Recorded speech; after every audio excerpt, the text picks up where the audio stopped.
The world. Well, joining me now, Jonathan Gibson, political commentator, and Noah Khogali, Conservative councillor for Strathern. I mean, Noah, just in terms of just trying to bring it back to this country, and I know this all too well, that in the elections that I've just had as an MEP, a former MEP, we had enormous security concerns. I had the police to my house. I was told to put in a panic button. I was told to have a safe room so that if someone came round to my house, I would lock myself in the safe room, activate the alarm, call the special number, and only because I decided I was going to fight for my fellow citizens in this country. That's unacceptable. Yeah, absolutely. And from a personal perspective, even at a local authority level, just as a councillor, the first thing that we did after I won my election was put cameras around the house, because of that concern was there during the campaign. I had young family members of mine, female family members, that whilst campaigning for me got accosted on the street by fully grown men and, you know, essentially chased down the street. That happens. And if it's happening at that level, imagine when you magnify that up to something like being US president or being the PM or MP or MEP.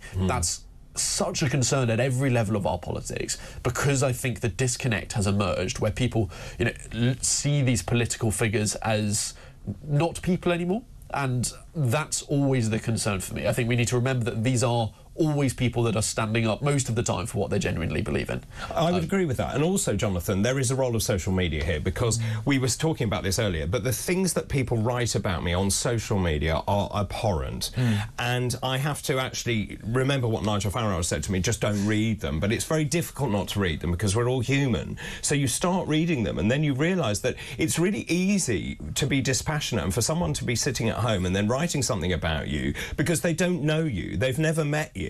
They're hiding behind a screen, but actually it has a real effect on the individual as well. No, that's certainly a big part of it. And with the rise of social media, you also have echo chambers in which people can get very easily pushed into more and more extreme narratives and find communities which you could normally never connect with in real life. You know, you go into a terrorist community or you go into online, you can very easily find these very extreme communities where with traditional outlets which were before, you can never connect with some guy in another country who had the same beliefs about women or about a particular religion or whatever else it is. But now it's so much easier to do, and that's something that's quite worrying, and we're seeing a lot of kind of radicalization that's going through this. And I'd also say with the social media thing, for politicians, it's a big disincentive for young people to go into politics because your entire life is scrutinized. You have no freedom and you have no ability to actually live your own life without the media kind of seemingly hounding you. So that's a really important point, because actually one of the things, as you probably know, with some of the reform candidates and candidates of other parties, is they may or may not have said something 1 year or many years ago on social media. That then comes back to haunt them later. So in terms of the vetting process, we now look at all of their social media. So why on earth are you a politician? Because I want to make a difference, and ultimately, it sounds such a cliched answer, but ultimately I am personally happy to sacrifice all of those things, the scrutiny, especially the online vitriol. I'm happy to sacrifice. So do you have those. social media? Yeah, so especially on my Twitter, occasionally it falls into clearly these echo chambers where, especially, so I'm half Iraqi Sudanese, and especially when it falls into those kind of racist echo chambers, it gets quite intense quite quickly. And that's something that I've always known is going to happen, and I don't take very personally. It doesn't really fuss me very much, but it's something that you kind of, especially my generation, know to expect. We're quite not okay with it, but you know, it doesn't shock us too much. With it? It doesn't shock us too much because it's always what I've known. That's something we've always had to live with. Whereas I think candidates or, you know, existing politicians that, especially through the birth of social media, grew up in that time, probably have a bit of a different relationship with it because it is more of a shock. That's an interesting point. Do you think you're better equipped as a young person to deal with social media than someone who is very ancient like me, where we are catching up with social media? It's interesting, for example, my mum asked me, why are you still on social media? And it's a great question, but you have to be in this day and age, and particularly for political campaigning, you have to be. Absolutely. I mean, I actually deleted all of my social media pretty much. Because you had a rough time, I know. Yeah, I deleted pretty much all of my social media in the last year. It just was very intense, and it's probably not the healthiest as well, particularly platforms like X, not Twitter anymore, which you're kind of scrolling through and seeing quite intense comments in which the most hateful, the most vitriolic the algorithm incentivizes to rise to the top.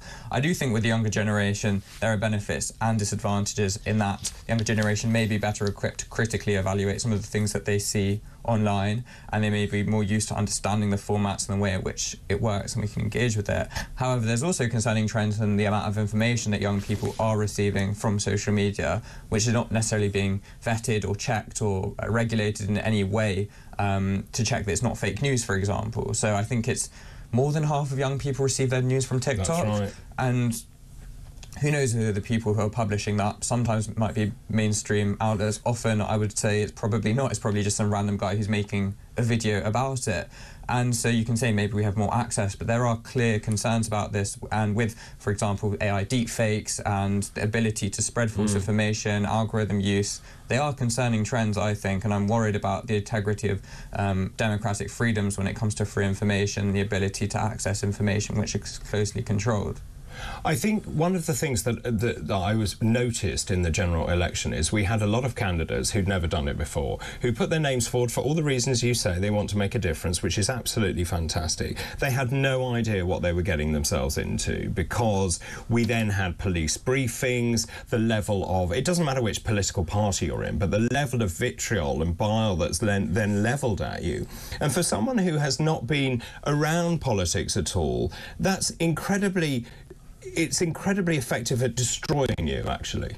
Yeah, I think one of the bits that I'm most grateful for is before I decided to run, when I was kind of weighing it up whether I wanted to run for council, again, just at that level, I had colleagues telling me this isn't going to be, you know, some romantic experience. This is going to be tough. There's going to be really hard times because you're going to get abuse, and this is going to be challenging.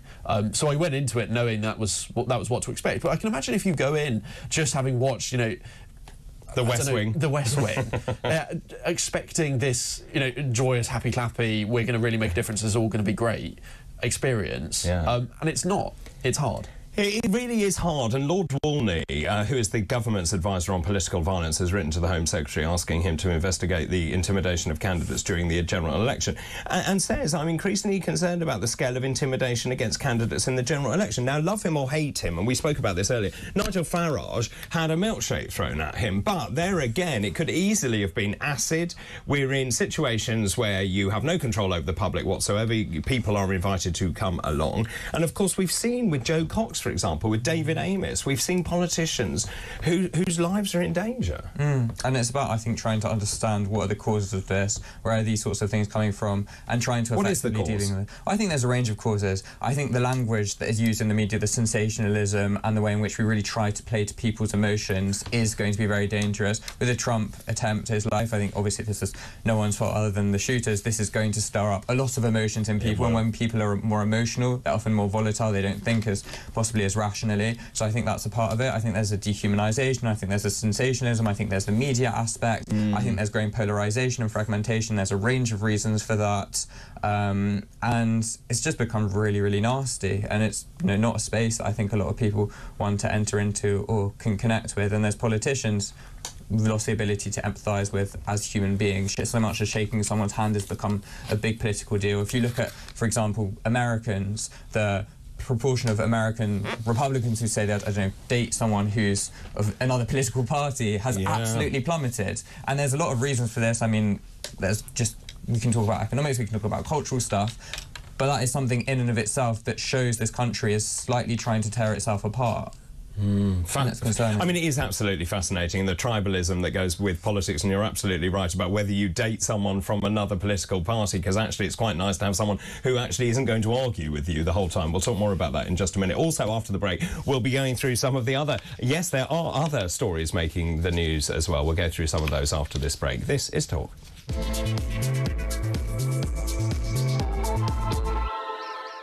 This is Talk. Welcome back, 9:35, Sunday, July the 14th. I'm David Bull. We're joined by our two commentators, Jonathan Gibson, political commentator, and Noah Khogali, Conservative councillor for Strathern. Look, obviously what happened in the United States has rather thrown away my original running order, but there are lots of other stories making the news this morning. And we're talking about politics just generally. It's very interesting that obviously in the aftermath of the general election, the Conservative Party now are sitting back thinking, golly, what went wrong? Now, Liz Truss has blamed the scale of the Tories' general election defeat on Rishi Sunak trashing her record. Now, when you first start reading that headline, you start to think, well, this is a bit odd. But the more I read about this article, the more I think she's right. Because in that Tory leadership campaign, there was a lot made of Truss and her economic policy and the fact that it was wrong. Actually, other economists believe that it was actually the right thing to do. But the fact is, the Conservative Party ended up trashing themselves. So in the minds of the voter, they then made you believe that actually the Conservative Party were not then fit to hold electoral office. So by very definition, didn't they seed the doubt that led to the downfall of the Conservative Party? This concern existed at the time. I think there was a lot of people trying to stress that there should be as minimal blue on blue as we could muster, but unfortunately But it was full-scale war. Yeah, that's not what ended up. And moving forward, I think that's quite important as we move towards the next leadership context, whenever it is, that we keep the blue on blue to an absolute minimum. And despite the stuff that's happened with Kemi Badenoch in the past week, those conversations do need to be had in private and preferably not leaked. So why are they all briefing to the newspapers? In the old days, you would have your disagreements, and you're right, you would have them behind closed doors, wouldn't you? And you would take your colleagues aside and say, we need to do this, or you come up with some sort of team. It needs to be team game, this, and stop airing your dirty laundry in public. But Liz Truss is right, because in fact, because they attacked her so much, they were attacking themselves. Well, I think there's a lot of frustration as to who the Conservative Party actually are, what do they actually stand for. I don't think they know. Exactly, and I think this was a clear attempt in which there were two leaders battling it out to try and define what the Conservative ideology should broadly be. Liz Truss with a much more pretty hardcore libertarian sort of stance, Rishi Sunak with a more, I don't want to say one nation Tory, but no one really knows, to be honest, whether he was to the right, to the left. He was trying to appease all of the factions within the Tory party and failed to get any of them. So there was really that kind of distress going on with the party, and I think it's still trying to work it out. I think the future leadership election and campaigns to who's going to be Tory leader will be difficult to establish and rally round everyone in terms of the party. So what does the Conservative Party do now? Is it a matter of quiet reflection, contemplation, sitting back and thinking where we went wrong, or is it rushing to get another leader? How much do they involve their grassroots members as well? Well, I think what they need to do is they need to firstly have these discussions in a quiet space, not in front of, I don't know, the Sun newspaper or whoever else. It's a very good newspaper. May or may not be, but regardless, regardless, they need to actually evaluate, think, who are we all going to rally behind? We're not going to split this 50-50. We're not going to leave it for half the Conservative members to think this, half the Conservative members to think that, because that is inevitably going to break up the party. Keir Starmer, for example, in the Labour Party is a model of this. Everyone's rallied around him. They've decided very much to pursue a particular strategy on one lens and go with it. Well, you say that, but this leads me nicely to another story, which is actually, it seems that Keir Starmer's group are very united, but I'm not quite so sure, because there's an article this morning in the Telegraph saying Angela Rayner is being frozen out, according to her allies. So apparently she is very concerned. I mean, she was directly elected by Labour members as Deputy Prime Minister and therefore is unsackable, but they are worried that she is a threat to Sir Keir Starmer.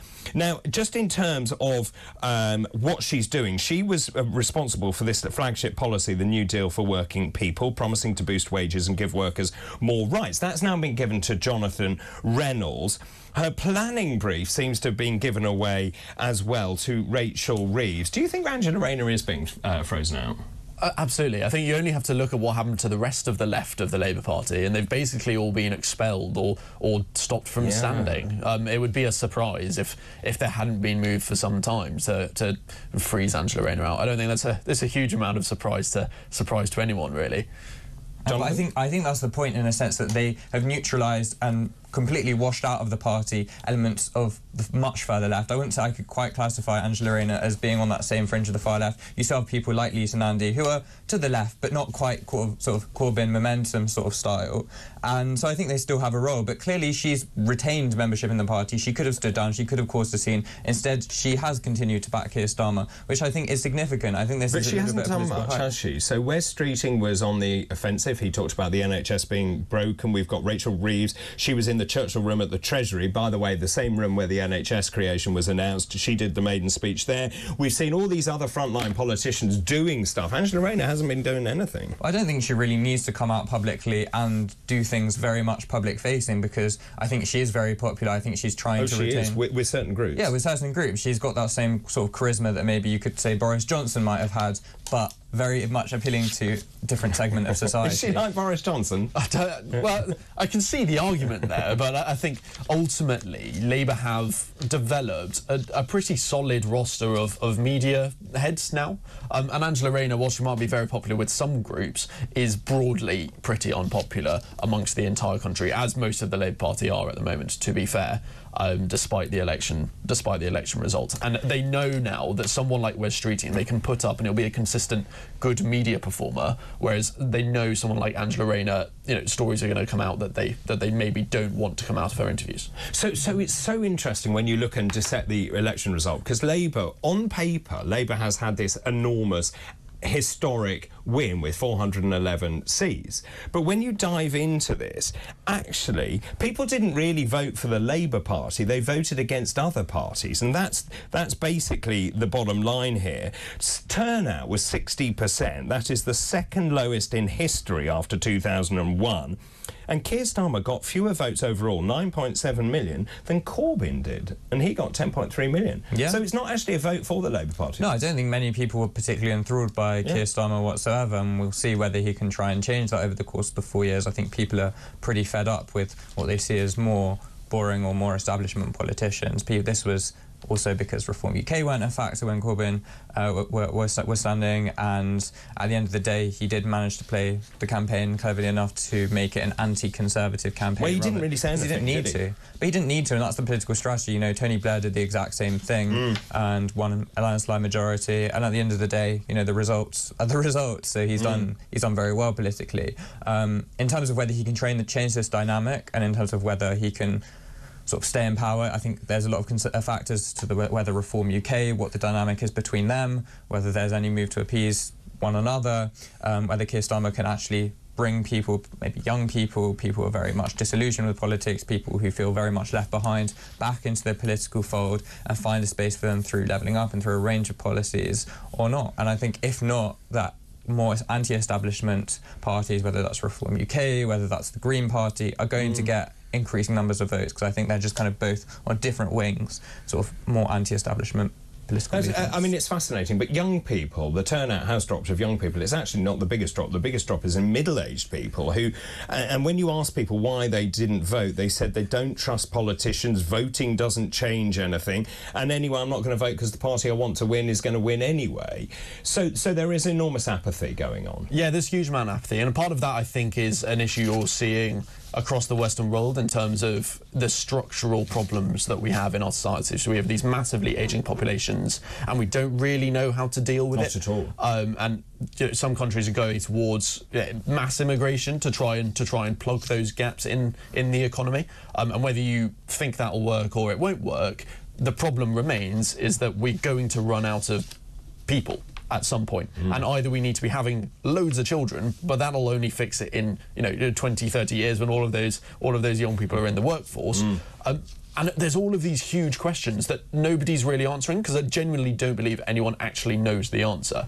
And you can disagree on Liz Truss with on a lot of things, but that kind of radical attempt to fix things, even if she did it in a way that was incredibly damaging, that was at least something that acknowledged the structural problems, which no one else really looks like they want to do. And of course, it will be fascinating to see what is in the King's speech on Wednesday. Just stay where you are for the moment. We'll take a break. After the break, we've got Jonathan and Noah. They will continue. After this short break, this is Talk.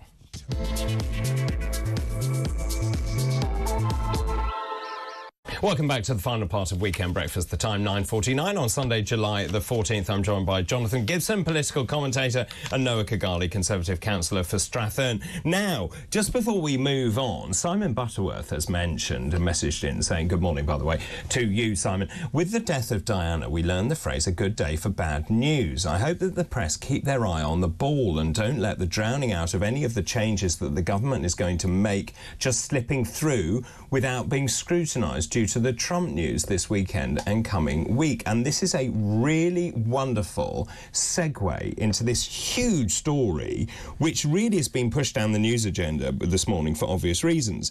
But this is about Ed Miliband, because he has given the go-ahead for Britain's biggest solar farm, wait for this, on green land. Now, he's overridden the planning inspectorate, who said they were very unhappy about this solar farm. The reason this is particularly pertinent, it's in Suffolk. It's in the constituency, West Suffolk, where I stood, where Nick Timothy won and is the incumbent Member of Parliament. Now, this is Sonica, an energy firm, is building, wait for this, a 2,792-acre solar farm and energy storage infrastructure around villages in Suffolk and Cambridgeshire. It will provide power for 100,000 homes. It will essentially sacrifice vast amounts of farmland to net zero energy projects. Now, Jonathan, my worry about this is prime agricultural land. We have an increasingly unstable world. We need to ensure that we have food security in this country, stop bringing in stuff from abroad, make sure that we eat seasonal produce. Is this the right thing to be doing, to sacrifice agricultural land on the altar of net zero? I think we've got quite a lot of agricultural land, fortunately, in this country to build on, given that only 2% of the UK is urbanised. And I think we've also, I agree with you regarding... But there's a difference between urbanisation and rural land and then agricultural land. No, we still have lots of agricultural land which isn't used. And I would agree with you about food security, absolutely. We've seen recently the consequences of that. But I would also point to the fact that energy security is a crucial point. We saw with the energy crisis... So let's have nuclear power stations. I agree with you. That's certainly one thing that we do need to be developing. The problem is there's an even bigger lag than solar in doing that. There's lots of hurdles in terms of building that. There's intense amounts of regulation which unfortunately need to be doing that. Much like lots of this country we've seen with here, you know, the planning regulation and the difficulty to build anything in this country is incredibly difficult. So actually I'm quite pleased that he's been able to go and actually do something in terms of building some infrastructure. This is something that is... He was in place for 3 days before he made this decision. It's been sitting on the desk for ages because there have been all these objections from various people, including local vested interest in the planning inspector and stuff. And basically he pops in. He was playing a guitar saying, I'm going to take control of our energy in this country. Is this the right decision? Because, look, I'm in favour of an energy mix and SMRs and having whatever else, whether it's tidal or wind or whatever it is, or gas or fracking, all of those things coming in. But to stick this, which is the size basically of 2,000 football pitches in the middle of agricultural Suffolk, seems a little mad to me. Look, at the end of the day, I'm not emotionally tied to it. I've never been, I've never seen it. It's a beautiful part of the world. Yeah, and I can imagine, but my instinct will always be that we need more diversity in our energy security, and as a result, my instinct is to be in support of it. And I suspect the timing and Ed Miliband coming in and immediately approving it, I suspect that's more a statement of intent than anything. Isn't it ideology over practicality? He's come in, he said, right, we're going to get to net zero, here we go, right, I'm going to... This isn't the only scheme he's approved, by the way. Maybe, and the argument about food security is... unfortunately, I don't think a particularly strong one, because individual countries can always face blight or problems with food, but the true energy or true food security comes through diversity, and that includes both imports and domestic production. You need a good mix. That's where you find true security. OK, let's look at David Lammy. He is in Brussels. He's going to be pressing for closer Brexit ties or post-Brexit ties. He's going to make the case for greater and formalised UK-EU security cooperation in Luxembourg in October. He wants to forge a deeper relationship with the EU in foreign policy, in security, in trade and migration. He says currently they don't want to rejoin the single market customs union or introduce free movement. How worried should Brexiteers be with the advent of David Lammy? I don't think it needs to be particularly worried, particularly that it's focused on security. I think that's actually a positive thing, that given that we're able to share resources. I mean, on the topic of everything that's happened last night, security concerns and exchanges of information and collaboration is something that's really important. Something that I'm currently working full-time on is, for example, artificial intelligence and security and risk around that. That, again, is something that we're going to need to collaborate on, and to stay politically relevant on the international stage, to ensure that we can actually do something and bring something to the world and is secure in our own identity. I think we need to collaborate very much and very closely with a range of bodies, whether that's the EU, the US, etc., factor in the wider international community for security issues. I think that's absolutely vital. No? Well, I think my more pressing concern is Labour's refusal to really set out a timeline for its defence investment. That's a huge concern for me. Look, it's good that David Lammy... level of GDP that we're going to spend. And it's really good that David Lammy is, obviously thinking about it, but I'd really like us to be investing here to be able to defend ourselves. It's great if Europe can as well, and that's an important part in that, but we need to be able to... And of course the role of NATO and making sure all of those NATO countries actually increase their defence spending. Very quickly, if we can, let's talk about the Euros, shall we? Because apparently there's a final taking place tonight. This is really interesting. Ursula von der Leyen, who is my arch nemesis with an amazing hairdo, held together by a lot of hairspray. She's the president of the European Commission. She's backed Spain to beat England in the final of the European Football Championship. I nearly fell over this morning. She says, in this final, by the way, she loves England. She spent time as a student in England. She apparently spent a lot of time drinking and going to parties, but anyway, that's another story. She says, in this final, my heart beats for Spain. I hope that Spain will make sure, this is the bit, that the European trophy stays in a glass cabinet in our union. Yeah, it's predictable, isn't it? Yeah. And I think all the predictable characters are coming out. I don't know whether you've seen the National's front page in Scotland, the so-called newspaper. Kicking an English person. Yeah. Yes. That was classic Scottish nationalist rhetoric. But all the usual suspects that really dislike England and the UK are coming out again. And to be honest, you look at sports across the world, and I don't think everybody hating you is actually the worst thing. It gives you a good, resilient mentality, I think. And hopefully that means we come out. Bring it on. Exactly. Yeah, really. OK, Jonathan, are you a man who likes his football? Oh, absolutely. When it comes to the Euros, I'm going to be down there supporting with all my friends at the pub, Are you? Great. Of course. Yeah. Goes without saying. Fantastic. No, I'm really, really excited for the game. I really, obviously, will be backing England very, very hard. 2-1 England is what I'm hoping for. Obviously. Is that your prediction? I mean, it's what I want to be my prediction. I really, really hope we get through. It'll be amazing for the country, it'll be amazing for the national spirit, and I'm just going to be very, very excited later today to be seeing and the headlines, these poor kids, I mean, they're very young people. Roar for the Lions is the front page of the Star. We've got the Sun on Sunday saying, we will win. Will we win, Noah? Yeah, hopefully. It'll be tight. It's always tight. But that's part of the joy and the excitement, I think. The Spanish are very good. Well, they are very good. That's the point. And also, this is the Mail. This is Prince William saying one last push to finish the job. Just in terms of that, the pressure on these young people as they perform in the match of their lives must be absolutely off the scale. Absolutely. And we talked earlier, I think, a little bit about social media and politicians, but especially on these footballers, there is a huge amount of pressure and a lot of bad people ready to say a lot of very, very mean things if it doesn't go our way. So huge credit for them for that mental resilience and full speed ahead. Well, quite. And just in terms of that, great for the psyche, I think. It's really nice to have the country united around the team. Yeah, and bringing a few of those points together, for example, we saw in the Euros against Italy, when we lost on penalties, the social media abuse that the players, and they were black players, unfortunately, so they got particularly racially abused, faced. But now we saw the last Euros that we won, against... that's what we won the penalties against, just gone out of my head. We won a set of penalties where we scored all 5 penalties, and against Switzerland, that was it. And that was a fantastic display of strength. We looked confident, we looked courageous, and we went and did it. And England, with their relationship with the penalties historically, hasn't always been the best. But the boys looked composed. There were fantastic strategies out there, and they're a group of dedicated young professionals who I think we can be incredibly proud of. They very much are. Thank you very much indeed to both of you, to Jonathan Gibson, also Noah Khogali. Thank you very much indeed. Well, what a morning it has been.